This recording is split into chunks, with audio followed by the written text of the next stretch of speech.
several complications involved because this young lady had developed three personalities. And when I was talking to her, she would go from one personality to another. So you're watching the Spotlight Network, starring Hollywood's newsman, Logan Crawford. They now believe a single member. He works with TV and film legends. And now, Logan's shining the spotlight on the world's top emerging authors and creators. International were abducted. This is Spotlight with Logan Crawford, streaming on Roku, Apple TV, and Amazon Fire TV. I'm Logan Crawford, and right now on Spotlight, we're diving into a gripping new crime thriller. It's called A Birthday to Die For. It is written by a terrific author, a real-life law enforcement hero. His name is Frank L. Atchley. He is a retired homicide investigator who served on one of the most infamous cases in American crime history, the Green River serial murders. With decades of real-life experience in solving brutal crimes, this author brings chilling authenticity and razor-sharp realism to his fiction. A Birthday to Die For isn't just a thriller, it's a window into the mind of a detective who have lived through humanity's darkest corners. We're delighted to have this very talented author join us here today. We thank the team at Brookside Press for making it possible, and we ask viewers like you to support authors like him by subscribing to our channel and by purchasing his amazing book. The links are below this interview. Captain, thank you so much for joining us here today. thank you for inviting me. It's a true honor to have you on the show, sir. You worked on the Green River serial killer case for quite a while. Let the folks at home know what that case was all about. You had a guy named, I believe it was Frank Ridgway, that had killed maybe dozens of women, Gary perhaps Ridgway. as many as 50 or so. Yeah, Gary Ridgway was Gary the killer. Ridgway. Yes. He had killed his wife after she went into prostitution while he was away. When he killed these other women, he confessed that he was actually killing his wife in his own mind. And he wanted to strangle them manually so he could see the life seep out of their bodies. And then he would, after he killed them, he would take them to remote areas of the county and the state and dump the remains there. One scene, there was 5 victims within 50 yards of each other that he had dumped. He liked to go in the areas where hunting and fishing was, where he was quite familiar with, and most of the remains were found by hikers or hunters or fishermen. And we developed a crime scene process that was new to crime scene investigation for outdoor crime scenes. Yeah. Like, we would identify animal trails so that we could find the remaining skeletal remains. We had to find the teeth that had fallen out of the mandible that was being carried away. And we would find an animal trail and follow it right up to the den where the coyotes lived and recover the mandible. And along the way, we had the explorer scouts volunteering with us with magnifying glasses, following the animal trail, picking up the teeth that had fallen out of the mandible. So they could be re-instructed by the medical examiner.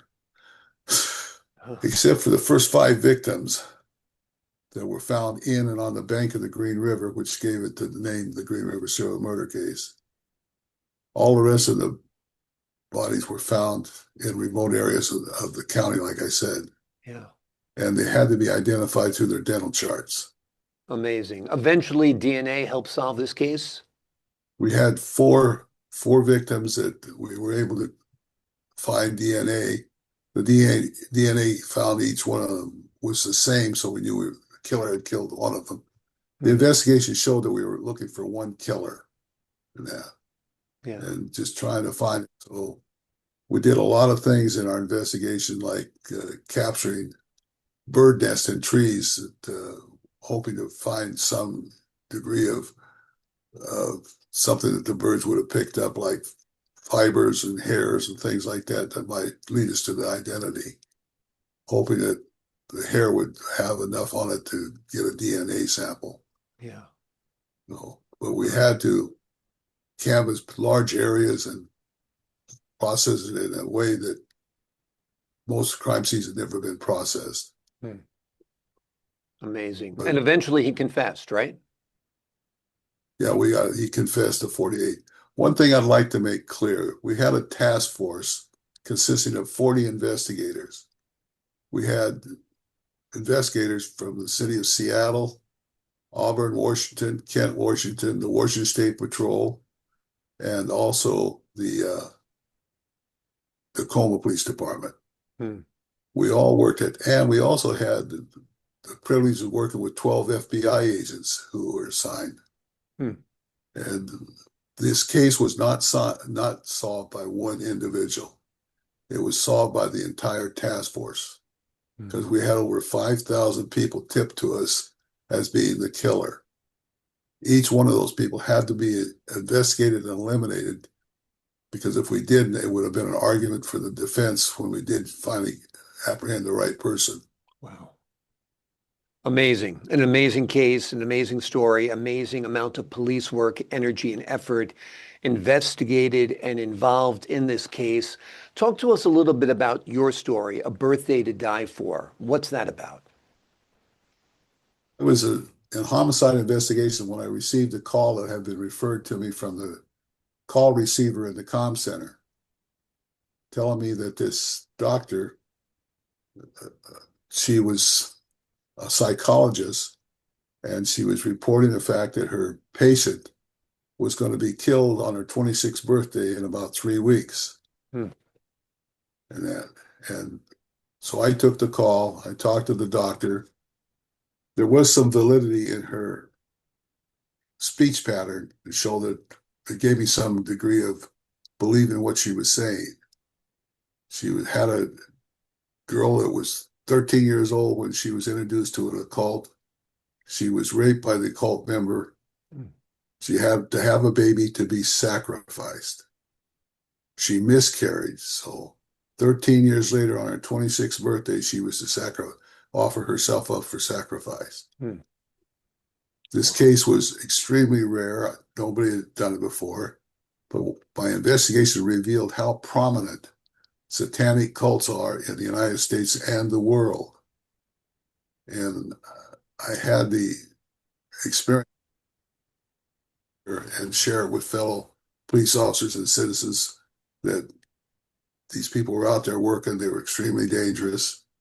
And I had a lot of problems with this thing because as I went through the investigation, I found out that the members of the occult come from every walk of life, which built into me because I'm trying to keep this young lady alive. Here I've been investigating homicides for 12 years. All my victims were dead. Now I got a victim's alive, soon to be dead if I can't solve the case. So I Wow. had the challenge of trying to keep her alive while I was trying to, find the identity of the occult members to bring it to a close. Amazing. So this is a true story. This book is based on a true story? Yes, it is. Amazing. There were Amazing. several complications involved because this young lady had developed 3 personalities. And when I was talking to her, she would go from one personality to another. So it was confusing. And so I developed with the help of the psychologist who had been spending some time talking to her and knew her a lot better than I did, Mm-hmm. gave me a signal, a 1, 2, or 3 finger signal to tell me which personality I was talking to. Hmm. It was so unique because the one personality sounded just like the victim herself. And then a second personality would jump in and accuse her of lying. And then the third personality was a peacekeeper between the 2 other personalities. Wow. So it was really confusing. So I had that. And I had a lot of doubt in my mind because when I watched the videotape for being interviewed, my conclusion was this is really unique, really terrible, or this young lady was the best actress in the world. Yeah. So Well, I you're had to, convinced it's real, though, right? You're convinced she did yeah, have multiple personality disorder? yeah, right. And so I come to the conclusion the best way for me to prove this is to find the ceremonial sites where these sacrifices were taking place. Hmm. So I would take the psychologist and her and have her show me where these sites were. and they were actually in 3 different counties, 3 different jurisdictions. Hmm. But with the help of the police helicopter and that, I was able to identify an active site, and that's what led to the conclusion of the investigation. Amazing. Amazing. Why did you choose to write on that case rather than the Green River serial killer case? Well, I was working both of them at the same time. And because this investigation was so unique and it's what was happening, that I had the experience base that the commanders of the task force and the major crimes unit itself and the detectives decided that I was the one that should take this case. So I took this case, and I still worked as the detective sergeant on the task force. Yeah. But And in many ways, this case is a more fascinating case because you've got a victim who suffers from multiple personality disorder, and you've got a ritualistic cult as well, right? right, Yeah. yes. Amazing. Yeah. Amazing. Whatever became of the girl? You were able to save her life, I presume? Yes, I was able to solve the case, apprehend the high priest that had raped her, and a few other people that had, so were members of, because we made the arrest at one of the ceremonial sites. Yeah. So I arrested the high priest and other members that were present. Yeah. Yeah, Amazing. yeah. And Have you envisioned your book as a film?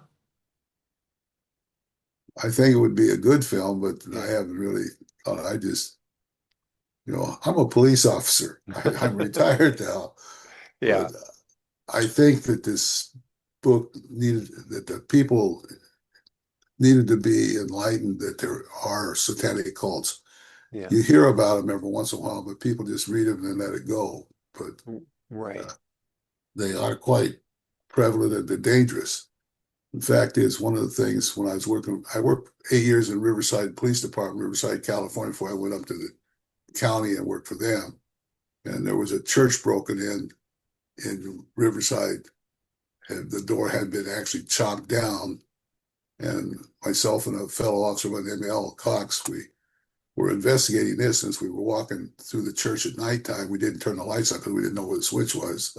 Yeah. And we were one side of the church and I was on the other side. As we were walking down, we noticed that there was a red velvet type curtain hanging from the ceiling to the floor on both sides. As I'm walking down there, I see the toe of 2 shoes sticking out from underneath it. And so I signaled for my partner to come over. When we pulled the string back, the guy was standing there with an axe over his head, Wow. ready to go. That was Amazing. my first experience with satanic cults, and that was in Riverside, California. And Amazing.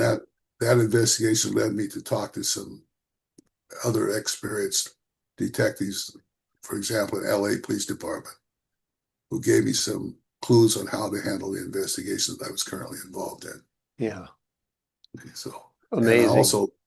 I also believe that my book bringing this to the attention of fellow officers throughout police departments, because this is such a unique investigation that police officers may not recognize that they have an occult situation. So I've proposed to some people that a copy of my book be delivered to each of the police departments, their detectives division, so they could read it and take that into consideration during their investigations. Absolutely. Are most of the cults linked to drugs, mental illness, or both? Somewhat, it's more belief. When they would break into churches to have their ceremonies. That was their insult to God, the religious faith. So, but uh, the drugs that I found in the occult investigation were to put the victim to be sacrificed in a calm state. Hmm.